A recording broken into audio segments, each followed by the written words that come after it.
Hey, hi everyone. My name is Sumit and I welcome you all to the Civils Club. Right, तो देखिए हमारा अब next जो CDS 2025 का देखिए अभी अभी रिसेंटली एग्जाम हुआ है and this is the latest exam जो देखिए यूपीएससी ने कंडक्ट करवाया है before it sets the prelims का पेपर। है ना, तो देखो बहुत ज़्यादा इंपॉर्टेंट है ये, मैं आपको फिर बताना चाहता हूँ। ठीक है, जस्ट अभी इन्होंने कंडक्ट करवाया है and with in 30 to 40 days में आपका पेपर है। तो इसीलिए इस पेपर को तो बहुत अच्छे से करना ही करना है। ठीक है, इसके जो टॉपिक्स हैं, इसके जो ऑप्शंस हैं, उस पर तो बहुत अच्छी से आपको क्या करनी है, बहुत अच्छे से आपको रिसर्च करनी है। ठीक है, चलिए लेट्स बिगिन। ठीक है, देखते हैं। If your image appears to be erect no matter how far you stand from the mirror is likely to be what. है ना, तो अब देखिए कॉनकेव में आपकी क्या हो जाती है, इन्वर्टेड इमेज आती है ना। तो प्लेन में बिल्कुल होता है, प्लेन मिरर में क्या होता है, आप जितनी बार भी जहां भी जाओगे आपकी इरेक्ट इमेज आएगी। तो प्लेन भी हो सकता है, तो कॉन्वेक्स सिर्फ कॉन्वेक्स नहीं हो सकता, मतलब कॉन्वेक्स में भी होता है। कॉन्वेक्स में भी आपका क्या होता है, इरेक्टेड इमेज आती है बट डिमिनिश भी हो जाती है। ठीक है, एक बात ध्यान रखिएगा, अगर आपका यहाँ पे कॉन्वेक्स मिरर है, ठीक है, तो जो आपकी इमेज बनती है, ठीक है राइट, ठीक है, जो आपकी कॉन्वेक्स मिरर है इस तरीके से राइट यहाँ पे, तो आपकी इमेज इरेक्ट ही आती है बट छोटी हो जाती है। ठीक है, तो ए एज वेल एज सी दोनों हो सकता है। कॉनकेव में क्या होता है, इन्वर्टेड हो जाती है, ये चीज ध्यान रखिएगा। ठीक है, तो इसका आंसर एक्चुअली में डी आंसर है। बहुत सारे बच्चे इसका ना ए लगा देंगे। ठीक है, बट रिमेंबर कि एक convex mirror also produces an erect as well as diminished image. और पूछा गया था इरेक्ट इमेज किस किस में आएगी। सो प्लेन मिरर, ठीक है, प्लेन मिरर प्लस प्लस क्या, कॉन्वेक्स मिरर। ठीक है, ये चीज ध्यान रखिएगा। जबकि कॉनकेव मिरर में क्या होता है, इरेक्ट इमेज केवल तभी आएगी जब ऑब्जेक्ट बहुत क्लोज रखा हो, है ना। ठीक है, otherwise it forms an inverted image.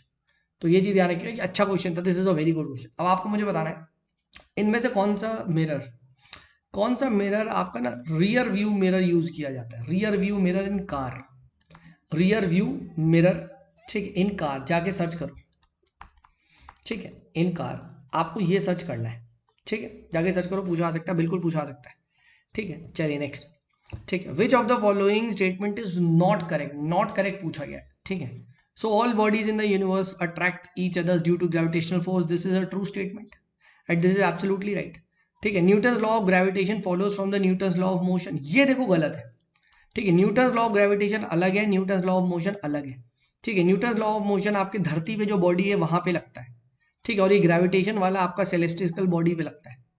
तो यही आंसर होगा, बट लेट्स सी अदर देखते हैं। द वैल्यू ऑफ जी, ठीक है, that is acceleration due to gravity at the centre is of the earth is zero. Yes, ये भी देखिए क्या है। ठीक है, ये भी आपका सही है। तो remember g see, g at centre of the earth is zero. देखो ऐसे ही आपको स्टेटमेंट ही पूछ लेगा। ठीक है, आपसे डायरेक्टली पूछा जा सकता है, एक स्टेटमेंट यूपीएससी कहीं और डाल देगा। तो ये भी एक क्या है, सही स्टेटमेंट है। And mass and weight have different units, yes, ये भी सही है। क्योंकि वेट क्या होता है, वेट एक टाइप का फोर्स होता है, तो इसकी न्यूटन होती है। And mass is the matter जिसकी किलोग्राम होती है, रिमेंबर दिस। ठीक है, तो हम जो बोलते हैं ना 3 किलो, वो एक्चुअली में मास होता है। वेट होता है, it's a force, m into g, mass into g. ठीक है, ग्रेविटी विच इज न्यूटन। तो ये चीज ध्यान रखना, दोनों की अलग मेजर होती है। बहुत लोग को ये डिफरेंस नहीं पता होता, बट ये बहुत अच्छा सवाल है, बहुत अच्छा सवाल है। एंड ये सवाल भाई मुझे लगता है यूपीएससी में पक्का पूछा जाएगा, आज नहीं तो कल। ये स्टेटमेंट, दो ही स्टेटमेंट ही पूछ देंगे, केवल यही दो। Unit of gravitational acceleration due to centre of the earth zero, yes. Mass and weight are measured in different units, yes. बहुत बच्चे इसको सेम यूनिट लगा देंगे, नहीं नहीं नहीं नहीं, 1 किलोग्राम एक न्यूटन है, न्यूटन वाली फोर्स है, रिमेंबर। ठीक है right, so mass is in kilogram, जबकि वेट आपका न्यूटन में होता है। ठीक है, फाइन, तो ये चीज ध्यान रखिएगा। चलिए आगे बढ़ते हैं। Next, body floats in liquid if the buoyant force is what. ठीक है, तो बायोन फोर्स जो नीचे से फोर्स लगता है, बॉडी लिक्विड लगाता है बॉडी पे, है ना, तो जब ये इसके वेट के बराबर हो जाता है डब्ल्यू, तब ये क्या हो जाता है, तब ये फ्लोट करती है। तो यहाँ पे ये सी लगाए ग्रेटर देन द वेट, गलत है, तब ये ऊपर पॉप आउट कर जाएगी। ठीक, जब इक्वल टू वेट होगा तब होगा। ठीक है, तो ये चीज ध्यान रखिए, दिस इज इंपॉर्टेंट। फाइन, ठीक है, तो ये भी हम लोगों ने क्या है, ये भी हम लोगों ने यहाँ पे डिस्कस कर लिया। चलिए आगे बढ़ते, लेट्स मूव अहेड। और लेस देन इट्स वेट होगी तो क्या हो जाएगी, ठीक है, अच्छा मोर देन इट्स वेट होगी तो क्या हो जाएगी, तो आपका नीचे डुबकी, है ना। ठीक है राइट, ठीक है, अच्छा लेस देन, बायन फोर्स ऊपर से ज्यादा है तो ऊपर आ जाएगी, एंड बायोन फोर्स कम है, ठीक है, लेस देन इट्स वेट, तो ये डूब जाएगी, तब सिंक हो जाएगी, ठीक है, राइट। तो ये चीज आई होप बहुत बेसिक सी साइंस है, पता होनी चाहिए, है ना, लेस देन इट्स वेट में सिंक हो जाएगी, ठीक है। चलिए चलो लेट्स मूव अहेड। अब देखिए ये बहुत ही प्यारा क्वेश्चन है, it's a very good question, very good question. Identify the minerals on the basis of the following characteristics relating to the crystal. ठीक है कि भैया इट्स अ ग्रीन क्रिस्टल, ठीक है, it is found in basaltic rock and magnesium iron and silica are its major elements. अब यार देखो मुझे नहीं पता यार मैग्नीशियम आयरन सिलिका किस में, और ये चारों में तो बिल्कुल नहीं पता ये क्या है, दानव जैसे लोग, है ना, डरावनी, एम्फीबोलाइट, फ्लेट्सपार, पायरोक्सिन, ऑलिवाइन, नहीं पता, ठीक है, एंड बेसाल्टिक रॉक भी नहीं पता इसमें से कौन सा क्या है। बट वेट, ग्रीन क्रिस्टल देखो, हम लोगों ने क्या पढ़ा नहीं है कि इनमें से हम लोगों ने सुना नहीं, ऑलिव ग्रीन का कलर आप लोगों ने सुना होगा, अरे यार ये ऑलिव ग्रीन कलर की टी शर्ट है ना, काफी बार अगर आप मिंत्रा वगैरह से शॉपिंग वगैरह कर रहे हो तो ऑलिव ग्रीन आता है, बिल्कुल आता है, ठीक है, ऑलिव ग्रीन, है ना, ऑलिव ग्रीन कलर हम general day to day life में बात करते हैं, भाई let's take a risk on D, olivine. और भाई इसका जो सही जवाब है ना वो डी था। और ये मैंने जब क्वेश्चन किया ना भाई मुझे मजा आ गया, ठीक है, सीरियसली मुझे मजा आ गया कि भाई अपनी एप्टीट्यूड स्किल्स आज भी वैसी स्ट्रांग है। नहीं पता यार ये सब क्या फालतू है, कौन रटेगा यार, बेसाल्टिक रॉक कौन है, मैग्नीशियम आयरन सिलिका ना, यार ये फालतू टाइम तो ही ना है। बट अब ये सेंस आ गया है तो अब रटूंगा। तो याद रखना फ्लेट्सपार आ गया, फ्लेट्सपार, तो फ्लेट्सपार क्या है सर, फास, फास यानी एल्युमिनियम और फांसी, सॉरी फांसी, फांसी लग गई मुझे, फांसी यानी एल्युमिनियम और सिलिका है, फ्लेट्सपार फांसी, ठीक है, याद हो गया सर। और पिंक व्हाइट ग्रे होता है। फिर क्या होता है, पायरोक्सिन आ गया, तो pyroxene, pyroxene do contain magnesium and iron, ठीक है, बट टिपिकली ग्रीन नहीं होता, ठीक है। तो पीएमएफ याद है, पुअर मैन फ्रेंड करके ज्योग्राफी की किताब आती है, तो पीएमएफ पायरोक्सिन में क्या, मैग्नीशियम प्लस आयरन, या PMI purchasing managers index, magnesium plus iron.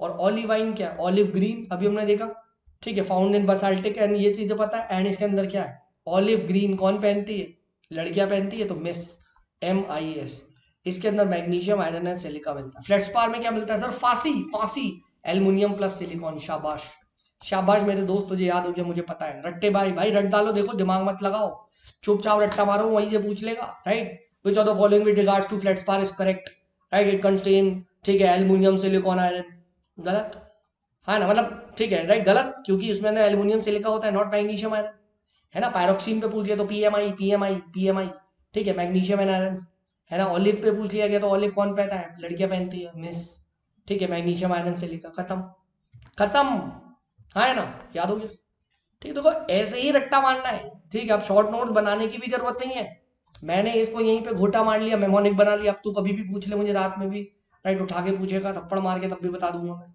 है ना। तो यही चीज देखो करनी है। और एम्फीबोलाइट क्या है, ये एक मेटामॉर्फिक रॉक है, मिनरल नहीं है, ठीक है। अब जाके चेक करो what is the difference between mineral and rock, ये बेसिक एनसीईआरटी में दिया है दोस्त, मिनरल एंड रॉक के बीच में जाके डिफरेंस सर्च करो, जाओ अभी, ठीक है, वीडियो पॉज करके तुरंत सर्च करो, ठीक है। Next, which among the following is used in simple microscope, simple microscope में कौन सा यूज किया जाता है, देखो यूसेज वाला याद है, मैंने रियर व्यू मिरर वाला किया था तुमसे, diverging lens, concave mirror, converging lens, plane mirror. अब ऑब्वियस बात है, प्लेन मिरर देखो इसका आंसर नहीं हो सकता, क्यों, क्योंकि प्लेन मिरर में उसी हाइट की तो इमेज बनती है, जितना ये हाइट उसी हाइट की इमेज। एंड माइक्रोस्कोप का क्या काम है, अंदर जाके जूम करना, हाँ है ना, ठीक है, तो ये तो नहीं हो सकता। फिर डाइवर्जिंग लेंस, डाइवर्जिंग लेंस क्या है, लाइट आ रही है उसके बाद इधर उधर फैला दे रहा है, ठीक है, right. Concave mirror, converging lens, है ना, ठीक है, तो प्लेन मिरर नहीं हो सकता इसका answer. Diverging lens, diverging lens क्या कर रहा है, इधर उधर लाइट को फैला रहा है ये तो, है ना, तो डाइवर्जिंग लेंस भी आंसर नहीं होगा, ठीक है। तो इसका सही जवाब क्या है, converging lens will be the right answer, क्योंकि कन्वर्जिंग लेंस क्या होता है, सारी रेस को इकट्ठा करेगा ऐसे, ठीक है, और उसके बाद क्या कर देगा, एक जगह पे फोकस कर देगा ऐसे, तो वो चीज क्या है, मैग्नीफाई कर जाएगी, ठीक है। अ कन्वर्जिंग लेंस और अ कॉन्केवेक्स lens is used in a simple microscope to magnify the objects by converging the light rays, ठीक है। तो सिंपल माइक्रोस्कोप में कौन सा यूज होता है, converging lens, which is also called as convex lens. जाके देख लो रियर व्यू मिरर कौन सा होता है, अभी भी फिर से कह रहा हूं, अभी बताया है रियर व्यू मिरर, बताऊंगा नहीं, जाके खुद सर्च करो रियर व्यू मिरर कौन सा होता है, ठीक है।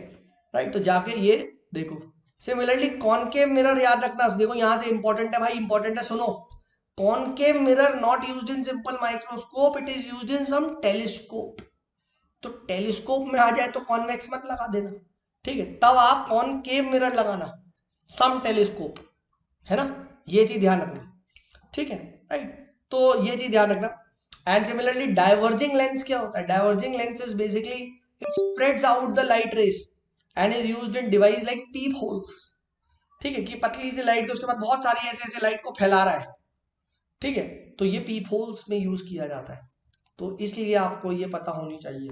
और प्लेन मिरर तो मैंने बता दिया, रिफ्लेक्शन में यूज होता है, मैग्निफिकेशन के लिए यूज नहीं होता, ठीक है, ठीक है। Then the force with which the earth attract the object, अभी हमने देखा वो फोर्स क्या होता है, उसका weight, mass into gravity, it's called the weight of the object. और अभी हमने पढ़ा है सर वेट की न्यूटन होती है, क्योंकि ये एक फोर्स होता है, क्या है ना। और मास की यूनिट सर केजी होती है, किलोग्राम, क्योंकि ये मैटर होता है ना। ठीक है, चलिए आगे बढ़ते हैं। 11th, अब देखो एस वेव पे यूपीएससी ने 2023 में सवाल पूछा है, ज्योग्राफी में हमने डिस्कस किया है ना। S waves are what, S T transverse wave, खत्म। अब पढ़ो, ट्रांसवर्स वेव जो साउंड वेव वाली होती है ना, पढ़ो। They create troughs and crust material through which they pass gas and direction of the vibration of S wave is perpendicular to, yes बिल्कुल, ट्रांसवर्स वेव की कैरेक्टरिस्टिक्स होती है, दो वेव होती है ना, ट्रांसवर्स और एक लॉन्गिट्यूडनल, है ना, तो ये पता होनी चाहिए। S waves are what, transverse waves, right, ये चीज आपको पता होनी चाहिए, ठीक है, right. And vibration particle is perpendicular to the direction in which it travels, often in vertical और हॉरिजॉन्टल प्लेन, ठीक है। पी वेव्स क्या होती है, P waves are longitudinal waves, है ना, यहां they vibrate, the particle vibrate parallel to the direction of the wave. अच्छा सॉरी, एस वेव मैंने पीछे साउंड वेव बोल दिया था, ट्रांसवर्स वेव है लाइट वेव्स होती है, सॉरी लाइट वेव्स होती है, please rectify, please rectify. P waves आपकी साउंड वेव्स होती है, P waves are sound waves, जहां पे पार्टिकल उसी डायरेक्शन में वाइब्रेट करते हैं जिस डायरेक्शन में वेव मूव करती है। Plus S wave, S for solid, यानी केवल सॉलिड में होती है, ठीक है। और पी वेव किस में ट्रैवल करती है, through solid, liquid and gases. Unlike the S wave it can pass through liquid, only through solid, पढ़ा है हमने। तो ये चीज देखो पता होनी चाहिए, बहुत इंपॉर्टेंट है, ठीक है। एंड जो आपकी P waves it causes compression and rarefaction in the ground, ठीक है, राइट। एंड ये चीज ध्यान रखना, जो पी वेव्स होती है these are usually less, they cause less surface damage than the S waves और सरफेस वेव्स, ठीक है। तो ये ध्यान रखना। यहाँ पे आप देख सकते हो एक स्प्रिंग की तरह इसको इमेजिन कर सकते हो, which is being pushed and release along it's leg. तो कैसे करता है, ऐसे ऐसे जाता है ना, ठीक है, राइट, फिर वो वापस आता है ऐसे, जबकि मतलब स्प्रिंग में ऐसे ऐसे ऐसे आगे गया फिर वापस आ गया। और जबकि जो आपकी एस वेव्स है वो क्या, ट्रांसवर्स वेव्स है। तो यहाँ पार्टिकल ऐसे ऐसे ऐसे ऐसे ऐसे ऐसे वाइब्रेट करता है, और ये चल रही है वेव, ऐसे चल रही है। पी वेव्स क्या, प्राइमरी वेव जैसे जैसे ऐसे हो रहा है, फिर आगे चल रही है, फिर आगे चल रही है। तो ये क्या है, जिधर वेव चल रही है उधर ही पार्टिकल भी मूव कर रहा है, ठीक है। बेसिक डिफरेंस है, देखिए ज्योग्राफी में हम लोग पढ़ते हैं, ठीक है। प्लीज इसको देखिए, गलत मत करिएगा, यूपीएससी 23 में आ चुका है भाई सवाल, ठीक है। यूपीएससी 23 में there was a direct question, और हम लोगों ने देखिए डिस्कस भी किया है, ठीक है। हम लोगों ने देखिए ये चीज डिस्कस भी करी जब 23 का पेपर डिस्कस कर रहे थे। अब टाइम वेस्ट नहीं करेंगे, वैसे ही कम है टाइम, है ना, तो ये चीज यहाँ पे ध्यान रखिए, ठीक है। चलिए आगे बढ़ते, let's move and let's now take up the next question. ये पढ़ते देखिए, ये अच्छा question, this is a good question, यहाँ से नया कॉन्सेप्ट आएगा साल्ट वेदरिंग के बारे में, ठीक है। पढ़ते हैं। अब देखिए मेरा ये क्वेश्चन गलत हुआ था, ठीक है। Salt crystallisation is the most effective of all the salt weathering process. अब मैंने कहा मोस्ट इफेक्टिव है, मुझे लग रहा है एक्सट्रीम स्टेटमेंट है, काट दो, ठीक है। And second, salt crystal growth is more effective over the sedimentary rocks as compared to, मुझे लगा मोर इफेक्टिव, तो फिर भी वो लग रहा है जनरल, मैंने भी लगा दिया, ठीक है, मैंने भी लगा दिया। मैंने कहा सेडिमेंट्री रॉक पे होगा, देन इग्नियस रॉक, मैंने कहा भी लगाओ आगे बढ़ो। बट भाई मेरी किस्मत खराब, आंसर सी, आंसर सी है, ठीक है, क्योंकि सॉल्ट क्रिस्टलाइजेशन पता तो था नहीं क्या है, तो मैंने कहा अब पढ़ो, अब पढ़ो भाई, दिस इज वेरी इंपॉर्टेंट। सबसे पहली बात, सॉल्ट क्रिस्टलाइजेशन होता क्या है इसको पढ़ो।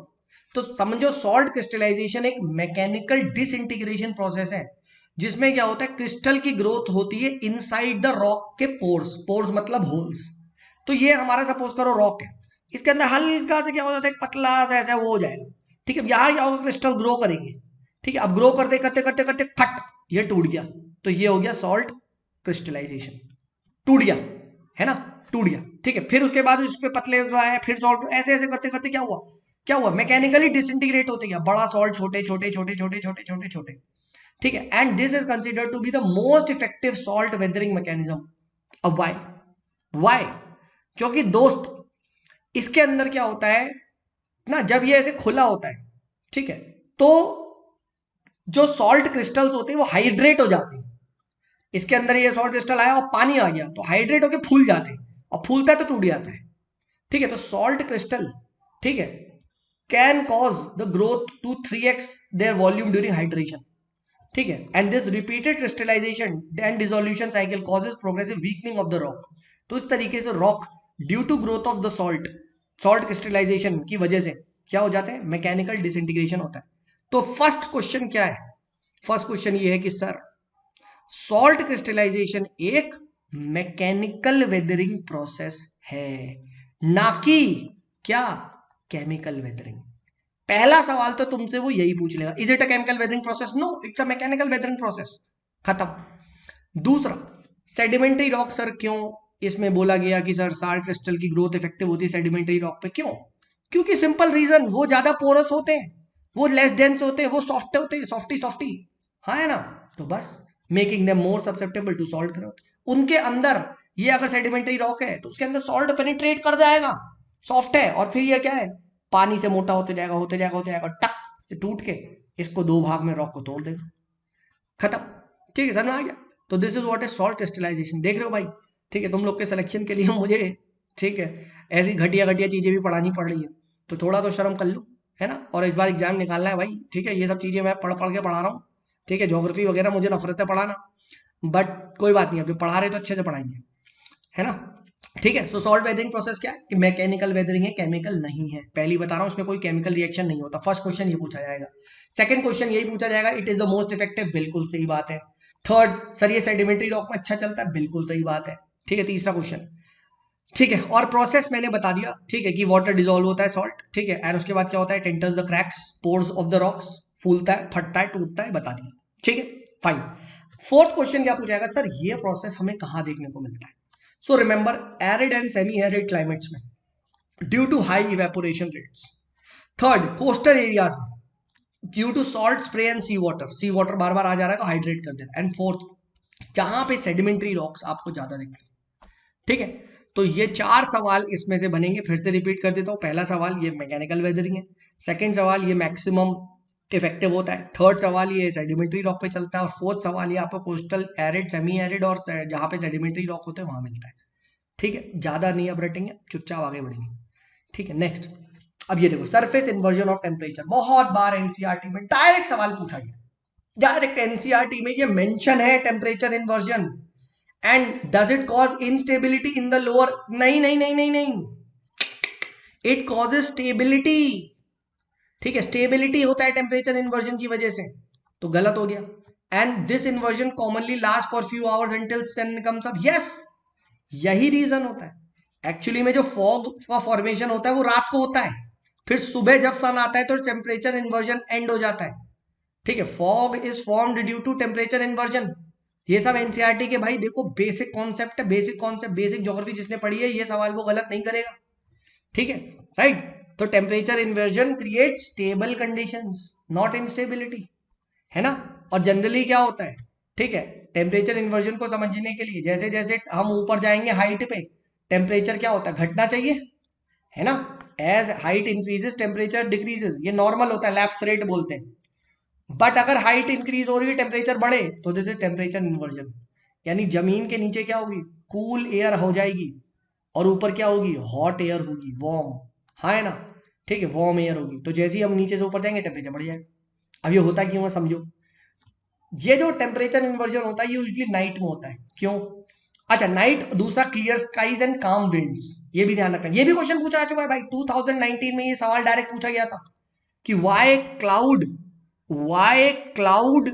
डू नॉट, वाई वो do not form on a cloudy night, इस तरीके से पूछा गया था कि why evaporation does not happen on a cloudy night. ठीक है, इस तरीके से समझो। तो क्या होता है, रात में क्या होता है, जो ये जमीन के नीचे टेम्परेचर फॉल होता है धरती का, ठीक है, मतलब लैंड का, तो यहाँ से खूब तेजी से इवेपोरेट होते हैं, तो ये चीज ठंडी हो जाती है ना, ठीक है, राइट, ये चीज ठंडी हो जाती है। अब रेडिएशन से रेडिएट होके चली गई, ये चीज ठंडी हो गई, ठीक है, एंड एयर इसके नियर क्या हो गई, सरफेस रेडिएट हुआ, ठंडी को बाहर छोड़ा, तो ये कूल हो गई, फाइन, ठीक है। अच्छा, अब ऑब्वियस ही बात है, कूल हो गई है, ठीक है, कूल हो गई है। अब क्या होता है, ठीक है, during the night the ground loses heat through radiation and air surface becomes colder. अब ऊपर क्या है, ऊपर है वार्म एयर, ऊपर है वार्म एयर, है ना, ठीक है, एंड नीचे है कूल एयर, ठीक है, तो क्या हुआ, टेम्परेचर इन्वर्जन हुआ। अच्छा, ऑब्वियस ही बात है, अगर यहाँ पे कुछ कुछ पानी होगा तो क्या होगा, ठंडी जगह में है तो ठंडी जगह में मतलब क्या हो जाएगा, मतलब अगर ये यहाँ पे जो ड्रॉपलेट्स वगैरह होंगे, ठीक है, ये कूल एरिया में है तो क्या होगा, ये तो पता है ना, ठीक है, कि और ज्यादा क्या होगा, कंडेंस कर जाएंगे, इनफैक्ट ड्यू पॉइंट से पहले कंडेंस कर जाएंगे, है ना, ड्यू पॉइंट तक, तो क्या हो जाएगा, तो फॉग में कन्वर्ट हो जाएंगे, है ना, फॉग में कन्वर्ट हो जाएंगे। भाई कंडेंसेशन में क्या होता है, अगर ड्यू पॉइंट के ऊपर हो रहा है तो क्लाउड बन रहा है, यही तो हम पढ़ते हैं, है ना, और नीचे होते जा रहा है तो इस तरीके से तो हम पढ़ते हैं, freezing point less than due point less than, ये वाला कॉन्सेप्ट। तो इसीलिए यहाँ पे क्या होता है, इसीलिए air near the surface is moist, ठीक है, राइट, अगर यहाँ पे कहीं भी पानी है आसपास and temperature drops to the dew point, the water vapour condenses into tiny droplets and forming fog. ये चीज ध्यान रखना, ठीक है, फिर से समझा देता हूं, बहुत आसान कॉन्सेप्ट है। आसान कॉन्सेप्ट क्या है कि सर जी देखो, ये है जमीन, ठीक है, ये है रात, यहाँ पे है ये चंदा मामा, ठीक है, चंदा मामा है। अब क्या हुआ, रात के टाइम में क्या हुआ सर, रात के टाइम में यहाँ से जितनी भी हीट होती है रेडिएट हो चुकी है, ठीक है, रेडिएट हो चुकी है, ठीक है, और इसीलिए बोला जाता है फॉग वॉग बनने के लिए ना क्लाउडी नाइट्स नहीं होनी चाहिए, क्योंकि अगर ये हीट निकली नहीं तो ये क्लाउड अब्सॉर्ब कर लेंगे, हाँ है ना, तो फिर ये वापस भेज देंगे, तो ये ठंडा ही नहीं हुआ। तो ठंडा होने के लिए क्या होना पड़ता है, ठंडा होने के लिए यहाँ पे क्लियर कट लिखा है, क्लियर स्काई होनी पड़ती है, काम विंड होनी पड़ती है, ठीक है। अब ये क्या हो गया, दिस बिकम्स ठंडा, है ना, एंड लेट से इसके ऊपर वाला दिस बिकम्स गर्म, ठीक है। अब नीचे का जब ठंडा है, अब यहाँ पे कुछ कुछ वाटर ड्रॉपलेट्स होंगे, ठीक है, और ये क्या करेंगे, ठंडी जगह है तो कंडेंसेशन होगा, एंड अगर condensation is below the dew point तो फॉग कन्वर्ट हो जाएगा, खत्म, खत्म, ठीक है, इसीलिए ये चीज आपको दिखता है। अब सुबह क्या हुआ, सुबह जैसी खूब सूरज की किरणें पड़ी तो ये ठंडा गर्म हो गया और टेम्परेचर इन्वर्जन हट गया, खत्म, हाँ है ना, तो ये चीज ध्यान रखना, ठीक है, राइट। आई होप ये मैं कॉन्सेप्ट बहुत ही देसी स्टाइल में आपको समझा पाया हूँ कि टेम्परेचर इन्वर्जन होता क्या है एंड क्यों ये मतलब एक टाइप ऑफ मतलब नाइट में होता है, ठीक है, राइट, क्लियर स्काई में होता है, काम विंड्स होती है। अच्छा, स्टेबिलिटी भी क्यों आ रही है आप खुद देखो, ठीक है, कि वार्म एयर को राइज होता है, बट यहां क्या है, कूल एयर इसके यहां फंस गई है, क्योंकि ऊपर वार्म एयर है, तो नीचे स्टेबल कंडीशन बन चुकी है, अब ये कहीं जा ही नहीं सकती, अब ये कहीं जा ही नहीं सकती, है ना, ठीक है, तो ये चीज यहां पे ध्यान रखना, ठीक है। So normally warm air rises, but during inversion cool air is trapped near the surface under the layer of warmer air preventing vertical mixing। तो अब यहाँ पे वर्टिकल मिक्सिंग नहीं हो सकती वार्म और कूल लेयर के बीच में, इसीलिए क्या हो जाता है, एक स्टेबल कंडीशन बन जाती है। तो temperature inversion causes stability not instability, ये चीज ध्यान रखना। और कहाँ देखने को मिलता है, ऑब्वियसली बात है विंटर मॉर्निंग्स, ठीक है, देखने को मिलता है वैलीज में, देखने को मिलता है अर्बन एरियाज में, ठीक है, जहाँ पे मॉइस्चर पॉल्यूशन वगैरह ज्यादा होता है, क्योंकि फिर वो पार्टिकुलेट मैटर के अराउंड कंडेंसेशन होता है ना, ठीक है, तो वो स्मॉग और फॉग और ये सब बनते हुए दिखाई देते हैं, ठीक है, राइट। आई होप मैंने आपको temperature inversion, formation of fog और ये सारा का सारा पढ़ा दिया, ठीक है। चलिए आगे बढ़ता हूँ, वैसे मेरी ज्योग्राफी इतनी बुरी भी नहीं है, ठीक है, हाँ है ना भाई, देखो ये सब पढ़ना जरूरी है, क्योंकि दोस्त ये सारे सवाल पूछे जा चुके हैं, 2019 में पूछा गया, ये देख सकते हैं दोस्तों, हमने ये क्वेश्चन 2019 में आपके सामने करा भी है ना, ठीक है, ये देखिए 2019 में प्रीलिम्स में पूछा गया था, why are dew drops not formed on a cloudy night. अब बताओ, ठीक है, क्योंकि अभी हमने बोला है cloud absorb the radiation release from earth surface, cloud reflect back the earth radiation, the earth surface would have low temperature on cloudy air, cloud deflect the blowing wind. नहीं नहीं नहीं, अभी हमने देखा था यहाँ पे ये वाला कॉन्सेप्ट कि ये क्या करते हैं, इसके पास जाता है और ये फिर नीचे भेज देते हैं, है ना, क्योंकि द मोमेंट ये नीचे भेज देंगे तो क्या है, यहाँ का ठंडा गर्म में कन्वर्ट हो जाएगा, यहाँ का ठंडा क्या हो जाएगा, राइट, दिस ठंडा, राइट, ये क्लाउड है, सपोज करो दिस इज द क्लाउड, है ना। मैं एक नया डायग्राम आया हूँ, this is the cloud, suppose करो ये क्लाउड है ना। अब नीचे क्या है, नीचे होनी चाहिए ठंडा, है ना, बिकॉज यहाँ से रेडिएशन निकली है, ठीक है। अब द मोमेंट ये होंगे तो ये वापस भेज देंगे, और ऊपर है गर्म, ऊपर है गर्म, तो ठंडा गर्म मतलब बनना चाहिए टेम्परेचर इन्वर्जन, मतलब फॉग, बट है क्लाउड, क्लाउड ने वापस हीट को भेज दिया, तो दिस ठंडा, नो मोर ठंडा, हाँ है ना। And as a result no fog, no fog, समझो आज क्या चल रहा है जीवन में, फॉग, समझो, ठीक है। तो इस तरीके से देखो, ये डायरेक्टली रिपीट क्वेश्चन है, ये डायरेक्ट रिपीट हो गया। 22 में क्वेश्चन पूछा गया था, high cloud and low cloud, वो वाला भी बहुत इंपॉर्टेंट क्वेश्चन है, ठीक है, राइट, वो भी मैंने डिस्कस किया, तो वो आपको क्या पढ़ लो जाके, ठीक है। तो भाई ये चीज ध्यान रखना, this is very very important, है ना। When the moisture is deposited in the form of water droplets on the cool surface of solid objects, ठीक है, राइट, सच एज स्टोन वगैरह, इट्स नोन एज ड्यू। इसके लिए clear sky, calm air, high relative humidity होनी चाहिए, and cold and long nights होनी चाहिए, दिन नहीं, ठंडी नाइट्स होनी चाहिए, ठीक है। जिसने भाई देखो ये कॉन्सेप्ट समझ लिया, वो आप कोई भी क्वेश्चन हिला देगा, ठीक है, राइट। चलिए आगे बढ़ते, let's move on. See the purpose of the question me is not to just tell you कि इसका आंसर ए है, इसका आंसर बी है, ठीक है। देखो रिसर्च वर्क यही होती है, बहुत सारे बच्चे हैं जिसके कॉन्सेप्ट नहीं आता, बहुत सारा बच्चा है जिसका नहीं हो रहे क्वेश्चन, ठीक है। तो कैसे हो रहे क्वेश्चन ये बताओ, है ना। नेक्स्ट, ठीक है, अब ये देखो, दे लुक लाइक वूल, जैसे ही वूल बोला, जैसे ही वूल बोला, ठीक है, मुझे सीधा आंसर आ गया क्यूमुलियस, ठीक है, राइट। तो क्यूमुलियस मुझे पता है वूल लाइक होते हैं, ठीक है, तो इसका आंसर मुझे सीधे पता चल गया, ठीक है। They exist in patches and have flat base, they are generally form, ये पता है, डायरेक्ट पता है, बट वेट, बाकी तो पढ़ो। सिरस क्लाउड्स हैं, they are thin wispy found above 8 kilometre, not like, और इसकी मैंने ट्रिक बताई थी, सिर मतलब क्या है, सिर सबसे ऊपर होता है, तो यानी हाईएस्ट होता है। ऑल्टो, ऑल्ट मिडिल, ऑल्टो लोग क्या मिडिल क्लास लेते हैं, मिडिल क्लाउड्स होते हैं ऑल्ट वाले। Cumulus white fluffy cotton wool like होते हैं। निम्बस रेनी क्लाउड्स होते हैं। एंड स्ट्रेटस लेयर्ड शीट्स क्लाउड्स होते हैं, स्ट्रेट मतलब स्ट्रेटस मतलब लेयर्ड होता है ना। तो बस खत्म, आंसर आ गया, ठीक है। देखो क्लाउड पे 2-3 बार क्वेश्चन इसी साल ही आया है, क्लाउड पे यूपीएससी का फेवरेट है, ठीक है। तो जितने हैं सिरस, क्यूमुलस, निम्बस, स्ट्रेटस, सबको देख के जाओ भाई, सबको देख के जाओ, है ना। हाइट वाइट भी पूछ रहा है, ठीक है, तो ये भी पता होनी चाहिए, 8 किलोमीटर के ऊपर होते हैं सिरस वाले, ऐसे याद रखो, सर कितना है, 8 किलोमीटर है, 8 8 फीट के ऊपर है, 8 किलोमीटर।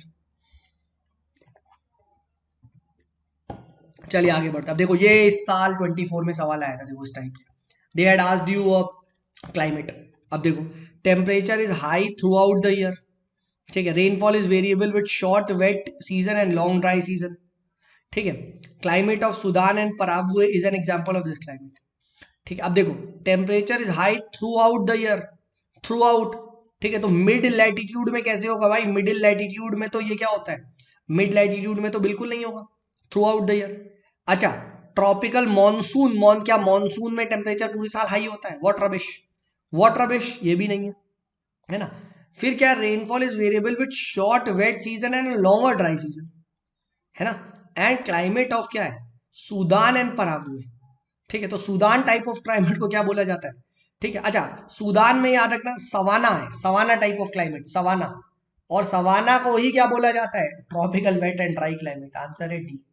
तो बेसिकली जो सवाना क्लाइमेट की डेफिनेशन है उसी को बोला जाता है ट्रॉपिकल वेट एंड ड्राई। जो आपका ये है स्टेपी, ये आपके टेम्परेट ग्रासलैंड्स हो गए। अगर आप ऐसे भी देखोगे, steppes are known as temperate grasslands.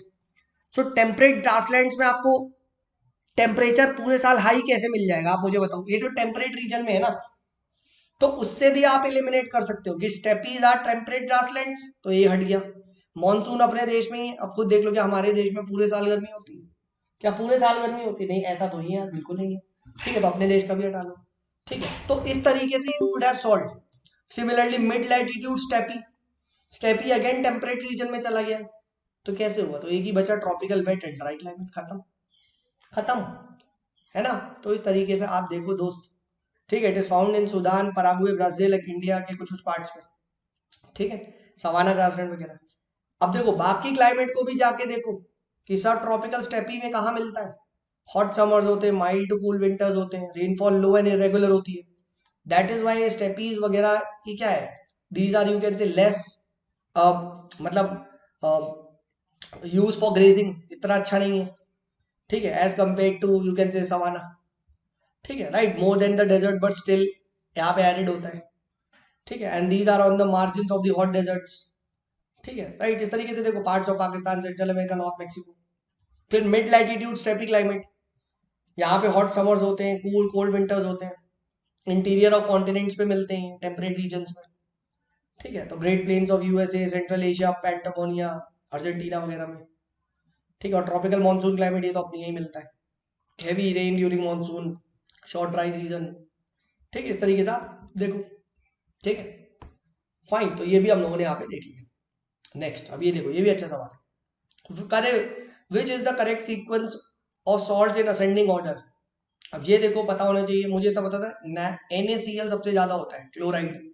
तो मैंने देखा अगला भी क्या होगा, अगला भी आपका, अच्छा इन कैसे पूछा है, in ascending order, ascending order सबसे कम से ज्यादा, ठीक है, राइट, सबसे कम से ज्यादा। तो 3 और 2 में से था, calcium sulphate and magnesium chloride में से लेना था, गैस सबसे ज्यादा है। तो मैंने कहा क्लोराइड है, NaCl है, तो MgCl होना चाहिए, है ना। तो मैंने कहा यार 2 सबसे ज्यादा होगा, इसका मतलब ये काट दो, ये काट दो, ठीक है। 2 में मैं ले आया। फिर आई टुक द रिस्क कि मैंने कहा कार्बोनेट ज्यादा होता होगा, सल्फेट कम होता होगा, ठीक है, राइट। इस तरीके से मैंने सोचा, ठीक है, क्योंकि मैग्नीशियम क्लोराइड, अच्छा क्लोराइड सबसे ज्यादा, सॉरी सॉरी, तो C या D में आंसर होगा, ठीक है। मैंने कहा ना क्लोराइड सबसे ज्यादा है, NaCl के बाद तो MgCl होगा, तो मैंने कहा ये होगा, तो C या D में होगा। देन आई थॉट यार कार्बोनेट ज्यादा होगा, ठीक है, तो my I mark D correct, but मेरी किस्मत खराब तो है, ठीक है। Answer is D, answer is C, sorry, क्योंकि C एंड D में मैं ले आया था। Remember, NaCl, then MgCl, then calcium sulphate और देन कैल्शियम कार्बोनेट, काफी कम अमाउंट में प्रेजेंट है, ये ध्यान रखना, ठीक है। तो ये आपको साल्ट वाटर में कंसंट्रेशन पता होनी चाहिए। NaCl is also known as common salt. चलिए आगे बढ़ते हैं। अब देखो which reference to humus is correct, बहुत आसान है। It is a dark coloured amorphous substance, yes, amorphous मतलब which can change form and be colloidal in nature, it serves as a reservoir of nutrients, yes, काफी nutritions होते हैं, पता ही है। तो इसमें कोई बड़ी बात नहीं, ह्यूमस की प्रॉपर्टी सबको पता है, आसान सवाल है, सी है ना। नेक्स्ट, ठीक है। अब ये देखो, ये भी बहुत ही घिसा पिटा सवाल, ठीक है। कौन सा ऐसा यू कैन से बायोस्फीयर रिजर्व है जो 3 स्टेट्स में, यूपीएससी ने पूछा जा चुका है, नीलगिरी, है ना। और कौन कौन से में, तमिलनाडु, केरला, कर्नाटक, ये पता होना चाहिए। अब बाकी को भी देखो, देखो शेषाचालम पे भी क्वेश्चन पूछा जा चुका है, ठीक है। Nokrek is in Meghalaya, no Megha, no Megha, and Dihang Dibang, ये आंग आंग कहाँ है, अरुणाचल प्रदेश, तवांग अरुणाचल प्रदेश, और शेषाचालम आंध्र प्रदेश में, ठीक है। तो ये चीज ध्यान रखना। मैंने देखो नीलगिरी, ठीक है, उसके बाद अगस्थमलाई, सबकी सबकी मैंने, ठीक है, ट्रिक्स बना रखी है कि नीलगिरी बायोस्फीयर रिजर्व में कौन कौन से हैं।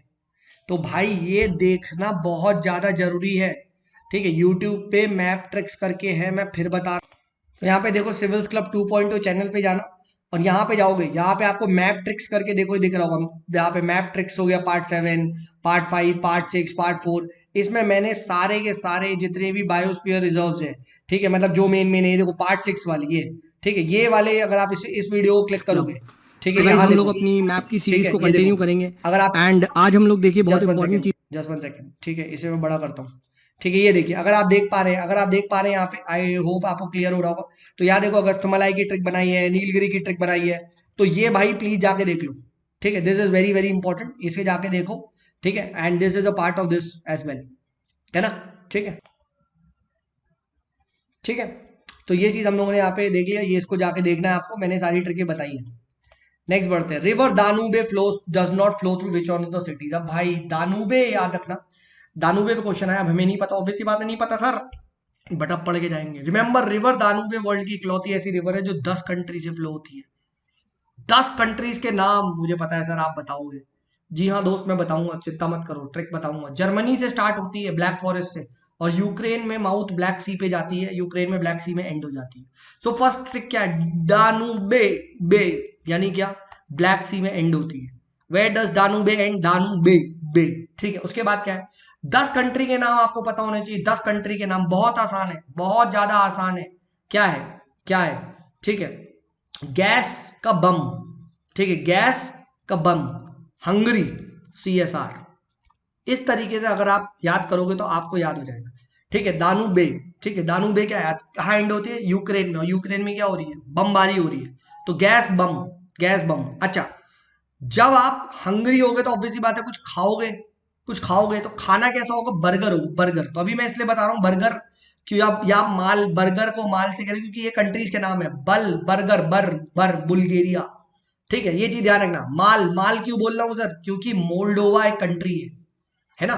तो ट्रिक क्या है, गैस का बम फेंकना है, हंगरी होके गैस का बम फेंकना है, सीएसआर रिस्पॉन्सिबिलिटी है, सीएसआर हमारी रिस्पॉन्सिबिलिटी है, सीएसआर करते हैं ना, कंपनी सोशल रिस्पॉन्सिबिलिटी, बस कॉर्पोरेट सोशल रिस्पॉन्सिबिलिटी, बस। तो सी क्या है, क्रोएशिया, एस स्लोवाकिया, ठीक है, सी एस आर रोमानिया, ठीक है, गैस जीएएस जर्मनी, ऑस्ट्रेलिया, फिर क्या है, ठीक है, Serbia, gas bomb B U M Bulgaria, Ukraine, Moldova, और हंगरी हो गया, हंगेरी याद हो गया, और बम फेंकेंगे बम, ठीक है, तो बी यानी क्या, बर्गर, बर्गर यानी बुल्गारिया, एम माल, माल यानी मोल्डोवा, माल मोलो मोलो। तो इस तरीके से क्या है, बर्गर माल, हंगरी होंगे तो क्या खाएंगे, हंगरी होंगे तो क्या खाएंगे, बर्गर खाएंगे, यानी बुल्गारिया एक कंट्री है। हाँ है ना, बर्गर क्या होता है, माल होता है, मोल्डोवा एक कंट्री है, हंगरी है, क्रोएशिया है, ये चीज ध्यान रखना। एस से आपकी कितनी यहाँ पे कंट्री आ रही है, एस से आपकी एक कंट्री आ रही है, दो कंट्री आ रही है, ठीक है, ये चीज ध्यान रखना। दो कंट्री कौन कौन सी है, स्लोवाकिया और सर्बिया। सोलो सर, यस से sir, solo sir, solo sir ji सो जाओ, है ना, सर्बिया, सोलोवाकिया, सिंपल, याद हो गया, है ना, सर सोलो, याद हो गया, है ना। तो ये चीज आपको पता होनी चाहिए, बहुत बहुत इंपॉर्टेंट है, ठीक है, this is very very important, ठीक है, राइट। ये ट्रिक याद रख लो, 10 कंट्री के नाम, गैस का बम फेंकना है हंगरी होके, और इसको हम कहेंगे सर आपकी ये सीएसआर रिस्पॉन्सिबिलिटी है, शाबाश। और बस शुरू हो जाओ, 10 कंट्री के नाम, 10 कंट्री के नाम, सिंपल है, हाँ है ना, बस हंगरी होगी, बस आ गया। और यू क्या का एंड का होती है, ऑब्वियस सी बात है, ब्लैक सी में एंड होती है, डानूबे, और वो क्या है, वहां पे बम फेंक रहे यूक्रेन, तो यूक्रेन बमबारी हो रही है, खत्म, याद हो गया, ठीक है। तो इस तरीके से क्या आपने यहाँ पे आसानी से आपने इसको क्या कर लिया, आपने इसको यहाँ पे याद कर लिया, कोई डिफिकल्टीज नहीं हुई, ठीक है। चलिए, अब यही नहीं, अब इसका आंसर तो बताओ सर। आंसर बहुत आसान है। आंसर कैसे आसान है दोस्त, कि यहाँ पे आप देखो कैपिटल सिटीज बोल रखी है इन्होंने, these are the capital cities. So Belgrade is the capital of Serbia, Budapest is the capital of Hungary, Vienna is the capital of Austria, and Prague is the capital of चेक Republic. Sir सी तो आता ही नहीं था, check Republic से तो flow होती नहीं है ना। बस तो इसीलिए इसका आंसर क्या हो जाएगा, इसका आंसर हो जाएगा प्राग, क्योंकि वियना हमें पता ऑस्ट्रेलिया है, बुदापेस्ट हंगरी है, बेलग्रेड ऑस्ट्रिया है ना। तो ये चीज ध्यान रखना, सॉरी बेलग्रेड आपकी सर्बिया में है ना, तो ये आ गया बेल्स, बेल्स तो सर्बिया, एंड प्राग किस पे, प्राग आपका वोल्टा रिवर पे है लोकेटेड, नॉट दानूबे, ठीक है। तो 10 कंट्री के 10 के नाम भी याद करवा दिए, और ये भी याद करवा दिया, याद हो गया, बिल्कुल भाई याद हो गया, हाँ है ना। तो जाके थोड़ा थोड़ा सा इसकी कैपिटल देख लो, कल को फंसाने को आए तो थोड़ा सा हो जाए, ठीक है, डन। चलिए आगे बढ़ते, लेट्स मूव इट। अगला, अभी ईस्टर आइलैंड पे आया, यूनेस्को वर्ल्ड हेरिटेज साइट। अब ईस्टर आइलैंड ना काफी बार न्यूज में रहता है, ठीक है, और अगर आपने इसको वो देखोगे वंडर ऑफ द वर्ल्ड में, तो आपने ये चीज देखी हुई होगी इस तरीके से, है ना। यहाँ पे आपको बहुत सारे ये क्या होते हैं, इनको रूपा नुई पीपल बोलते हैं, रूपा नुई पीपल, ठीक है, एंड मतलब these are called as moai, which were created by Rapa Nui people, जो यहाँ पे बहुत पहले के रहते थे, ठीक है, मॉन्यूमेंटल स्ट्रक्चर मिलते हैं, तो ये आपको ईस्टर आइलैंड में मिलते हैं। So it is a part of Polynesia group of island, yes, and it is a territory of Chile, yes yes yes, तो आंसर सी है।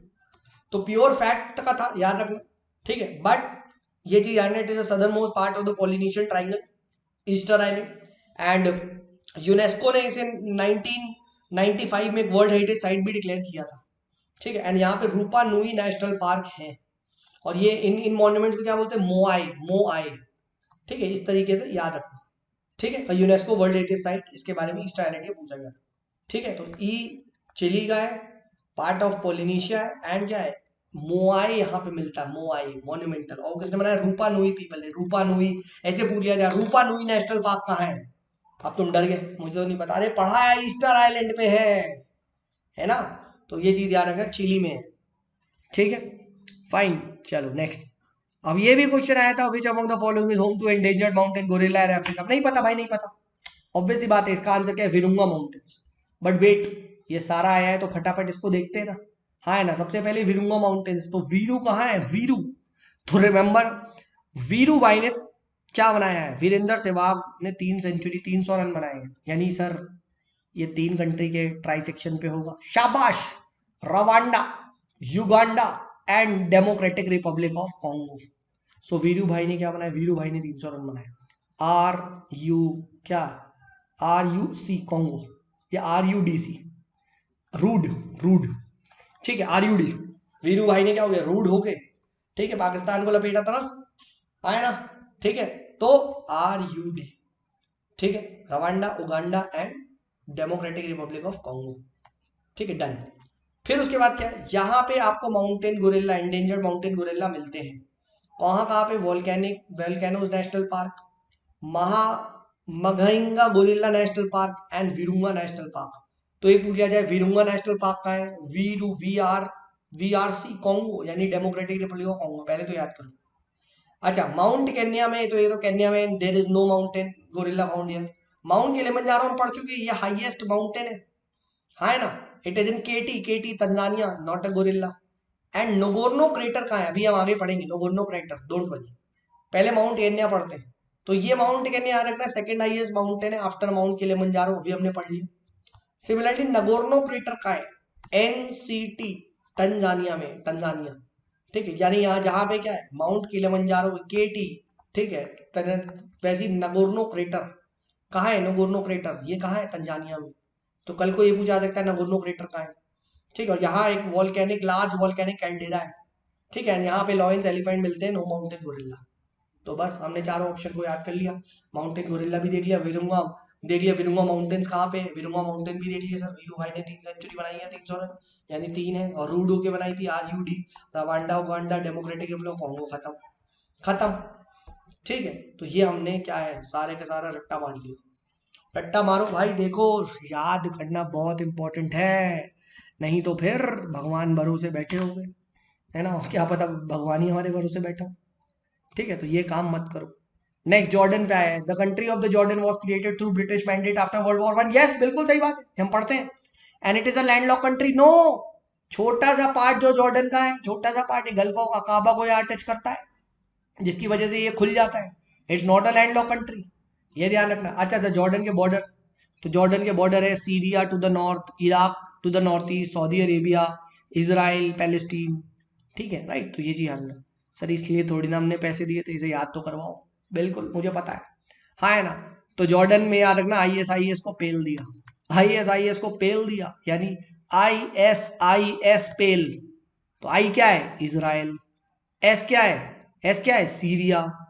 फिर आई क्या है, इराक। भाई ईरान तो नहीं लगाओगे ना, इतनी गंदी ऑडियंस नहीं है, ईरान भाई यहाँ है, ये मत लगा देना यार, ये मत लगा देना भाई यार, ठीक है। ये है यार ईरान, ठीक है। जॉर्डन बहुत दूर है, ठीक है, ईरान लगा दो तुम, इराक है भाई, इराक है ना, इराक है, इसराइल के बाद ये रहा इराक, ठीक है। और ISIS क्या है, सऊदी हो गया, सऊदी हो गया, सऊदी अरेबिया, सॉरी सऊदी बचा है ना, सीरिया हो गया, सऊदी हो गया। एस से और कोई कंट्री तो नहीं याद आ रही वहां पे कंफ्यूज होने के लिए, नहीं आ रही, है ना, है ना। और इजिप्ट को टच नहीं करता भाई, इजिप्ट को टच नहीं करता, कहीं सोचो इजिप्ट को टच करे, नहीं नहीं नहीं नहीं नहीं नहीं, नहीं। यहाँ ध्यान से देखो, इसराइल को टच करता है, ये देखो, ये छोटा सा ये टच नहीं हो रहा है ना, ठीक है। तो याद रखना, डज नॉट टच इजिप्ट। और पेल दिया, पेल, पेल क्या, पैलेस्टीन। तो वेस्ट बैंक जो टेरिटरी है पैलेस्टीन है, बस, दिया कुछ नहीं है, बस, ठीक है। तो जॉर्डन में क्या हुआ, ISIS को पेल दिया, राइट, ISIS को पेल दिया, 1 2 3 4 5, याद हो गई, याद हो गई सर, ये पांचों कंट्री हमें याद हो गई। जॉर्डन के बॉर्डर कल को पूछेगा, बता देंगे, बोलो हाँ या ना, ठीक है, याद हो गया, बिल्कुल भाई याद हो गया, ठीक है। चलिए नेक्स्ट आगे बढ़ते, लेट्स मूव भाई। देखो यही है रिसर्च, ठीक है, यही रिसर्च है, यही सब कुछ है, अब हमने पूरा याद कर लिया, खत्म, ठीक है। देखो गोलन हाइट्स वाइट्स के मैं समझा चुका हूँ, गोलन हाइट्स में स्लिप होता है, ये सब मैं बचा चुका हूँ, ठीक है। अच्छा ये कौन सी चीज है जरा बताओगे, ठीक है, राइट, ठीक है। चलो डी से नाम है, डीजे वाले बाबू मेरा गाना बजा था, देखो डीजे वाले बाबू कभी भी नहीं जा रखा, डेड सी, जे जे जॉर्डन और इसराइल के बीच में, खत्म, जो जॉर्डन और इसराइल के बीच में मैंने ऐसे याद रखा है।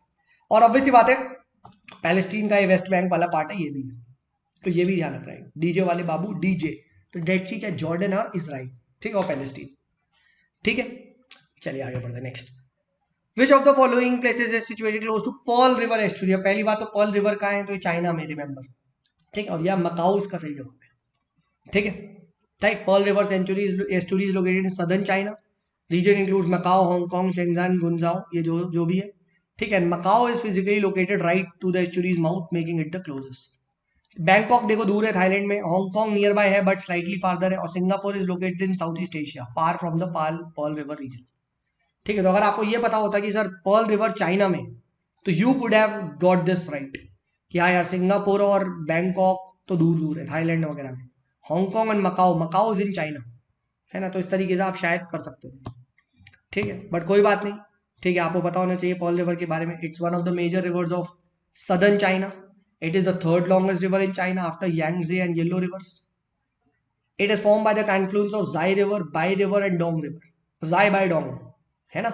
ठीक है, तो ये चाइनीज रिवर है, ये पता। And it empties into South China Sea via the Pearl River estuary, जिसपे क्वेश्चन आया है, ये आपको पता होना चाहिए।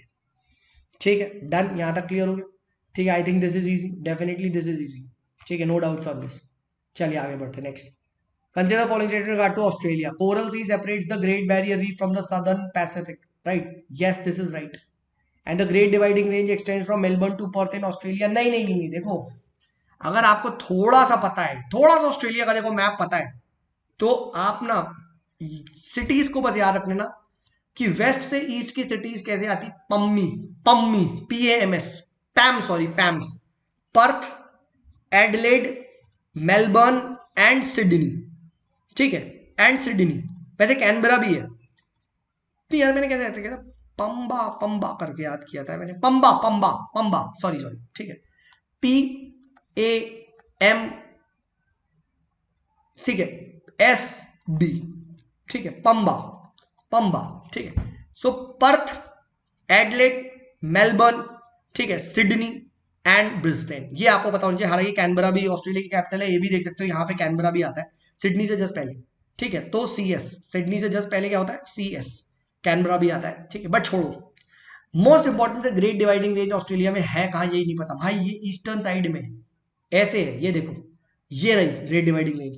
और अभी ये क्या बोल रहा है, अभी ये बोल रहा है sir great dividing range extend from Melbourne to Perth. अरे सर मेलबर्न तो यहाँ है, अभी हमने देखा ना, मेलबर्न, मेलबर्न से पर्थ जा रही है, नहीं सर।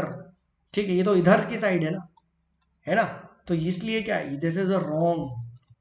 ठीक है, ग्रेट डिवाइडिंग रेंज ये है।